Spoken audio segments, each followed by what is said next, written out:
Hello friends, Shashi Agarwal channel के अंदर मैं डॉक्टर शशि अग्रवाल आप सबका स्वागत करती हूँ। और आज हम बहुत ही महत्वपूर्ण जो टॉपिक है, इम्पॉर्टेंट टॉपिक है, that is the theories of leadership, जिसको हम 2 या 3 पार्ट्स के अंदर करेंगे। इसके ऊपर मेरा पहले भी जो है लेक्चर जो है डल चुका है, nature and functions of the leadership, जो मैं इसके साथ ही अटैच कर दूँगी। आज हम क्योंकि जो हमारा टॉपिक है that is the theories of leadership, तो first of all we will understand what is trait theory, behavioural theory, situational theory of leadership. जैसे हमारा टॉपिक खत्म हो जाएगा, इसके रिटर्न नोट जो है वो आपको मेरे ब्लॉग के अंदर अवेलेबल हो जाएंगे। और ये जो टॉपिक है that is quite relevant for the student of management, principles of management, organisation behaviour, management practices and organisation behaviour, also relevant for the student of UGC NET commerce, management and labour welfare. देखो, यहाँ पे जब हम leadership की बात करते हैं तो लीडरशिप का अगर हम सिंपल मतलब लगाए कि लोगों को पीछे लगाना, इन्फ्लुएंस करना। Leadership is concern with influencing the activities of individual और group for the achievement of goal in given situation. एक पर्टिकुलर गिवन सिचुएशन के अंदर जो ग्रुप है जिसको वो लीड कर रहा है या इंडिविजुअल है, उसको किस तरह से वो प्रभावित करता है ताकि वो अपने गोल्स को अचीव कर सके।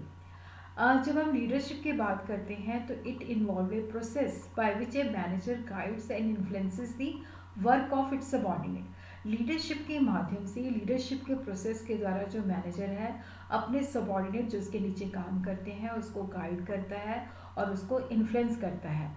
जब हम लीडरशिप की बात करते हैं तो डैट इज़ द एबिलिटी कि लीडरशिप के पास ये क्वालिटी है कि जो लोगों के साथ वो जुड़ा हुआ है, जिन लोगों को वो इन्फ्लुएंस कर रहा है, उसके अंदर कॉन्फिडेंस एंड एक्साइटमेंट जो है वो बिल्ड करता है और उनके अंदर ये इच्छा उत्पन्न होता है कि हमने ये काम को पूरा करना है।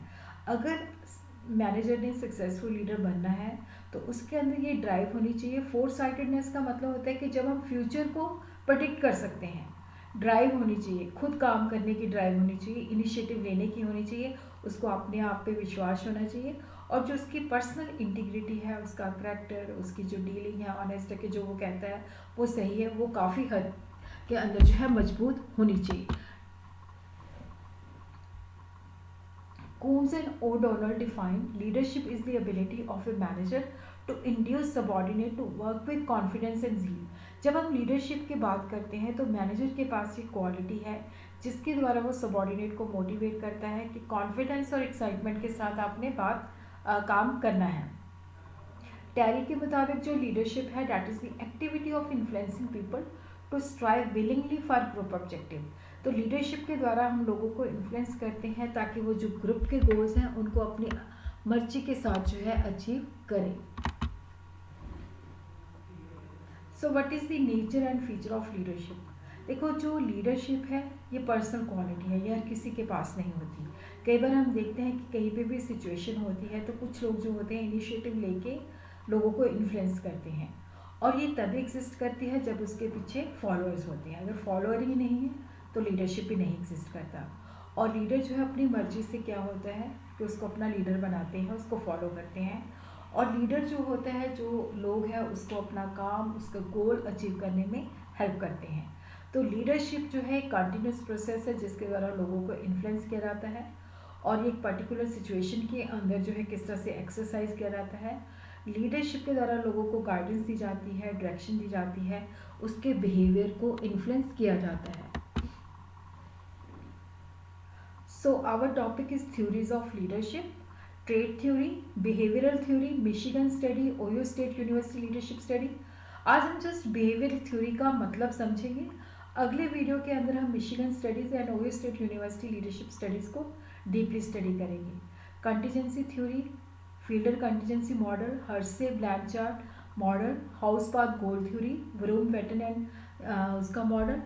वैसे ये अलग अलग भी डले हुए हैं, ब्रीफली भी डले हुए हैं। Emerging leadership theory, leader member exchange theory, charismatic leader theory, transformational leader theory, transactional leadership, leading change leadership, visionary leadership and jaws of cross leadership. तो आज हमारा जो फोकस रहेगा that will on trait theory, behavioural theory and the situational theory.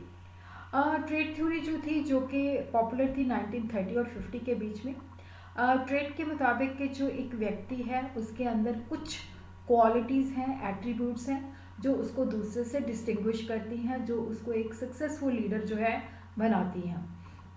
और ज़्यादातर जितनी भी trade theories हैं उनका ये मानना है कि जो लीडरशिप एबिलिटीज़ हैं, क्वालिटीज़ हैं, ये इनबॉर्न ही आते हैं, इनहेरिट किया जाता है। इसको हम ट्रेनिंग के द्वारा जो है डेवलप नहीं कर सकते। तो बहुत सारी लीडरशिप थ्योरीज का ये मानना है, ट्रेड थ्योरीज का ये मानना है कि जो लीडरशिप ट्रेड्स होते हैं उनको इनहेरिट का मतलब होता है कि वो जन्मजात से ही होते हैं, उनको हम डिवेल्प और निखार नहीं सकते। This can not be acquired by the learning, कि जन्म से ही आपके अंदर ट्रेड्स होते हैं जो आपको दूसरों से डिस्टिंग्विश करते हैं। अगर हम हेनरी फ्योर्ड की बात करते हैं तो इसके अंदर इन्होंने कहा कि physical, mental, moral, educational, technical and experience के बीच में जो है उन्होंने क्वालिटीज़ को डिस्टिंग्विश किया है। उसी तरह लीडर जो है they were classified by a wide variety of trades ranging all the way from the neatness to the nobility. जैसे रैल्फ एम स्टोगिल है, उसका मुताबिक है कि ये जो है चीज़ें होनी चाहिए: physical and constitutional factors, intelligency, self confidence, sociable, will power, dominance and सर्जेंसी।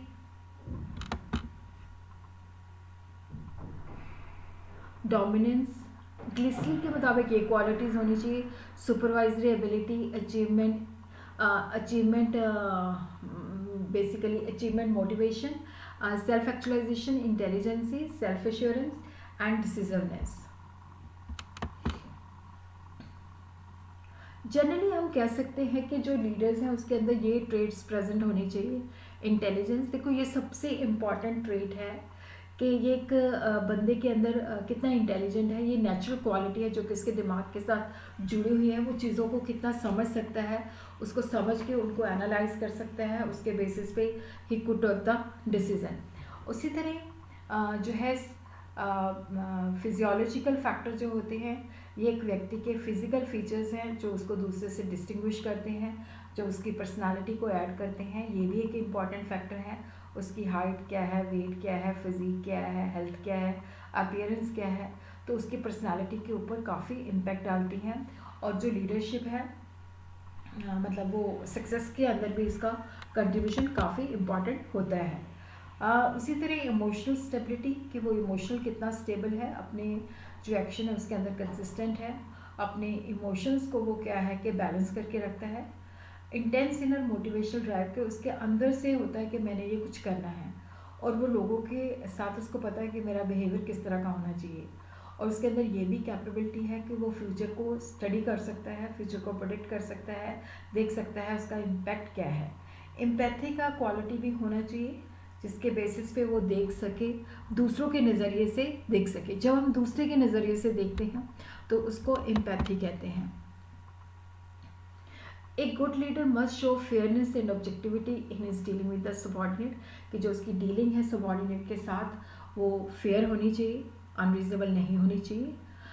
Technical skill, जो उसको काम दिया गया है उसकी नॉलेज होनी चाहिए। फ्लेक्सिबल होना चाहिए, अडेप्टेबल होना चाहिए, दूसरे के आइडियाज़ को वो ले सके। उसको पता है कि लोगों के साथ मैंने किस तरह से कम्युनिकेट करना है, लोगों के साथ किस तरह से सोशल रिलेशन बिल्ड करने हैं। ये जो लिस्ट है सुजेस्टिव है, एग्जॉस्टिव नहीं है, ख़त्म नहीं है। जनरली कहा जाता है कि ये जो क्वालिटीज़ हैं वो होनी चाहिए। चाहे ये थ्योरी बहुत सिंपल है, लेकिन इसमें भी क्या है कि बहुत सारी शॉर्टकमिंग है, क्योंकि यहाँ पे हम ये नहीं कह सकते कि इस बंदे के अंदर इस तरह के, क्योंकि सारे ट्रेड जो होते हैं एक बंदे के अंदर प्रेजेंट नहीं होते। तो बहुत सारी जो स्टडीज़ हैं उन्होंने मतलब कहा कि जो ट्रेड थ्योरी है ये सारे सर्कमस्टांसेस के अंदर एप्लीकेबल नहीं है। लिस्ट ऑफ ट्रेड जो है यूनिफॉर्म नहीं है, क्योंकि अगर हम दुनिया के जो लीडर्स हैं उनको स्टडी करें तो उनके अंदर जो है उनके ट्रेड जो है जनरलाइज नहीं कर सकते, यूनिफॉर्म नहीं है। और दूसरे जो फैक्टर्स हमारे डिसीज़न को इन्फ्लुएंस करते हैं तो वो भी क्या होता है कि वो नहीं कंसिडर किए जाते। कई बार देखो क्या होता है कि जो बिज़नेस के अंदर अगर हम बात करें तो बहुत अच्छे लीडर्स होते हैं, बट स्टिल उनके अंदर ये ट्रेड जो होते हैं प्रेजेंट नहीं होते। तो यहाँ पे हमें कोई एविडेंस ये नहीं मिला कि ये जो मैंने आपको ट्रेड्स बताए हैं कि डिग्री ऑफ कितना जो है प्रेजेंट होना चाहिए एक अच्छे लीडर के अंदर। और उसी तरह क्या है कि ये जो ट्रेड्स हैं, जो एट्रीब्यूट्स हैं लीडर के अंदर होने चाहिए, तो यहाँ पे हम उसको मेजर नहीं कर सकते। Next is the behavioural approach theory. अब देखो यहाँ पे जो ट्रेड थ्योरी थी जो कि कहती थी कि लीडर के अंदर ये ट्रेड होने चाहिए जो कि जन्मजात होते हैं, जिसको वो ट्रेन और डेवलप नहीं कर सकता। तो उसी तरह क्या है कि अब है कि जो लीडर है उसके अपने बिहेवियर और एक्शन क्या है। तो जब हम बिहेवियरल अप्रोच स्टडी करते हैं तो यहाँ पे जो लीडर का सबॉर्डिनेट के साथ इंटरपर्सनल रिलेशन कैसा है, लीडर जो है अपने सबॉर्डिनेट के प्रति उनका बिहेवियर क्या है, तो ये एक बहुत ही सिग्निफिकेंट फैक्टर है जो कि डिटर्मिन करता है कि he has the leadership ability to influence the behaviour of the subordinate. जो एक अच्छा लीडर है वो अपने जो इंडिविजुअल्स हैं, ग्रुप्स हैं, उनका मोराल जो है रेज करता है, उनमें कॉन्फिडेंस बिल्ड करता है और उनके अंदर काम करने की स्पिरिट जो है पैदा करता है। और उसी तरह क्या है कि अगर वो अपने सबॉर्डिनेट के साथ क्लिक नहीं करता तो हम ये कह सकते हैं कि he is not a good leader. तो यहाँ पे जब हम बिहेवियरल थ्योरी स्टडी करते हैं तो यहाँ पे लीडर के स्पेसिफिक बिहेवियर के ऊपर फोकस किया जाता है कि लीडर बिहेवियर जो है उसके बेसिस पे हम उसका लीडरशिप इन्फ्लुएंस जो है प्रेडिक्ट कर सकते हैं। लीडरशिप बिहेवियर जो है फंक्शनल भी हो सकता है, डिसफंक्शनल भी हो सकता है। तो यहाँ पे होता है कि जो बिहेवियर जो है फंक्शनल है उसको अडॉप्ट करना चाहिए और जो डिसफंक्शन है उसको डिस्कार्ड कर देना चाहिए। तो लीडरशिप की जो बिहेवियर है वो डिपेंड करता है बहुत सारे फैक्टर्स पे और सिचुएशंस के ऊपर, जिसको ज़्यादा इम्पोर्टेंस नहीं दी गई इस थ्योरी के अंदर। अगर हम बिहेवियर थ्योरी और ट्रेड थ्योरी की बात करें तो जो ट्रेड थ्योरी है ये कहती है कि अगर आपने लीडर बनना है तो आपके अंदर ये एट्रीब्यूट का होना ज़रूरी है। बट जो बिहेवियरल थ्योरी है ये फोकस करती है पर्टिकुलर बिहेवियर के ऊपर। और उसी तरह देखो जो ट्रेड थ्योरी है उसके अंदर क्या होता है कि ये क्वालिटी है इसके अंदर जिसके बेसिस पे हम लोगों को डिस्टिंग्विश कर सकते हैं कि ये लीडर है और इसके अंदर ये नहीं है तो ये नहीं लीडर। बट बिहेवियर थ्योरी के अंदर होता है कि किस तरह के स्पेसिफिक बिहेवियर जो है जो हमारे सबॉर्डिनेट्स हैं उनकी परफॉर्मेंस को, उनकी सेटिस्फेक्शन को इन्फ्लुएंस करते हैं। बिहेवियर थ्योरी को भी क्रिटिसाइज किया गया क्योंकि यहाँ पे बिहेवियर के ऊपर फोकस करती है बट सिचुएशन जो इम्पैक्ट करती है कि इस पर्टिकुलर सिचुएशन के अंदर हमारा ये बिहेवियर होना चाहिए, उसका इम्पैक्ट स्टडी नहीं किया गया। और उसी तरह क्या है कि पर्टिकुलर लीडरशिप स्टाइल जो है जैसे एक सिचुएशन के अंदर बहुत इफ़ेक्टिव है पर दूसरी सिचुएशन के अंदर वो इनइफेक्टिव है।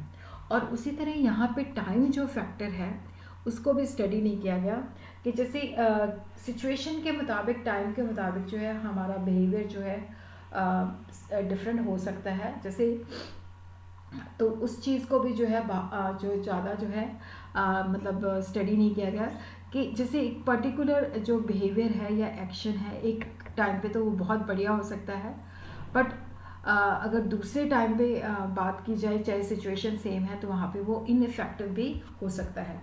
तो ये टाइम फैक्टर जो है that has not been taken into account. Third theory जो है सिचुएशनल थ्योरी ऑफ लीडरशिप है। ये थ्योरी हमें बताती है कि कोई single leadership style is not the best, it depends कि क्या सिचुएशन है जिसके मुताबिक हम कौन सा स्टाइल जो है यूज़ कर रहे हैं। ये जो थ्योरी है ये कहती है कि depends on which type of leadership, depend करता है कि टास्क क्या है और हमारे पास जो सबॉर्डिनेट्स हैं वो किस तरह के हैं, सिचुएशंस क्या हैं। तो यहाँ पे most effective leaders are those that are able to adapt their style to the situation. कि इफ़ेक्टिव लीडर वही होते हैं जो सिचुएशन के मुताबिक जो है अपना स्टाइल उसी के मुताबिक अपना मैच कर सकें और उनको जो सिग्नल्स मिलते हैं कि किस तरह का काम दिया गया है, ग्रुप का नेचर क्या है और जो सबॉर्डिनेट है उनकी कॉम्पिटेंसी और एबिलिटीज़ क्या है, जिसके बेसिस पे वो अपना स्टाइल जो है मैच करते हैं। जो सिचुएशनल थ्योरी ऑफ लीडरशिप है इसको हर्से ब्लैंचार्ड भी कहा जाता है और यहाँ पे doctor Paul Hersey author of the situational leader, Kenneth Blanchard author of 1 minute manager, उन्होंने ये थ्योरी जो है डेवलप की है। तो यहाँ पे 4 प्राइमरी लीडरशिप स्टाइल उन्होंने बोला है।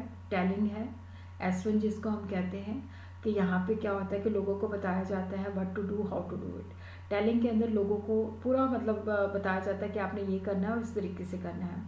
सेलिंग S2 के अंदर क्या होता है कि यहाँ पे लीडर जो है अपने आइडियाज़ जो है उनको बताता है और उनको कहता है कि इसको आप यूज़ करो। तीसरा जो स्टाइल है that is the participating S3, offer less direction. तो वो एक्टिवली जो है उसके अंदर पार्टिसिपेट कर सकते हैं, अपने सजेशन दे सकते हैं। डेलीगेट के अंदर होता है कि जाओ अपने आप जो है डिसीजन लो, तो ये उनको जो है कि अपने आप सिचुएशंस को हैंडल करो। मेच्योरिटी लेवल जो है वो डिपेंड करता है कि कौन सा जो हमारे सबॉर्डिनेट्स हैं या इंडिविजुअल या ग्रुप्स जिनको हमने इन्फ्लुएंस करना है उनका मेच्योरिटी लेवल क्या है, नॉलेज लेवल क्या है, कॉम्पिटेंस लेवल क्या है। तो यहाँ पे हम देखते हैं कि 4 डिफरेंट लेवल्स ऑफ मेच्योरिटी होते हैं। जैसे M1 है तो यहाँ पे जो ग्रुप मेंबर्स होते हैं उनको नॉलेज नहीं होती, स्किल या विलिंगनेस नहीं होती। M2 जो होते हैं विलिंग होते हैं, एक्साइटेड भी होते हैं बट एबिलिटी नहीं होती।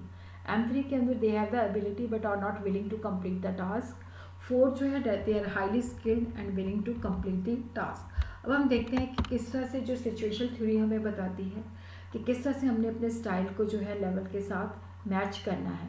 अगर देखो लो मेच्योरिटी है तो वहाँ पे हम टेलिंग जो है जिसमें उनको प्रॉपरली बताया जाएगा। मीडियम मेच्योरिटी जो M2 है वहाँ पे सेलिंग के उनको आइडियाज़ दिए जाएंगे और बताया जाएगा कि आप इसको अप्लाई करके दिखाओ। मीडियम मेच्योरिटी के अंदर जो है उनकी पार्टिसिपेशन करवाई जाएगी और जहाँ पे लगता है कि बंदे जो है काफ़ी कैपेबल है, मेच्योर हैं, तो उनको वहाँ पे काम जो है डेलीगेट किया जाएगा।